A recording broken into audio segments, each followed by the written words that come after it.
घ्या, एक एक रुपया तुमच्या पर्यंत तुम्ही जोपर्यंत पोहोचणार नाही तोपर्यंत आम्ही तुम्हाला सोडणार नाही. हे लढा आम्ही तसा सुरू ठेवणार आहे. याच्यापेक्षा काय दुर्दैव असू शकतो.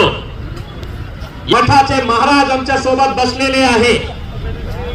एक एक रुपया पायी पायी जमा करून त्यांनी आपला मठ एक मंदिर उभा करण्यासाठी ते पैसा उभा केला होता. 4.5 लाख रुपये ते आदर्श मध्ये ठेवले होते. या एका माणसाला बघायला येत नाही, डोळ्याने ते अंध. 2 लाख रुपये 3 लाख रुपये त्याचे कसं जीवन जगत असेल. काही प्रशासनाला, पोलिसांना, अधिकाऱ्यांना, मंत्र्यांना, मुख्यमंत्र्यांना काही माहित नाही आहे.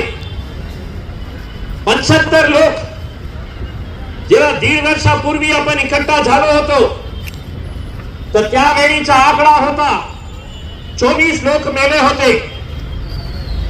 आज 75 लोकांची हत्या झालेली आहे.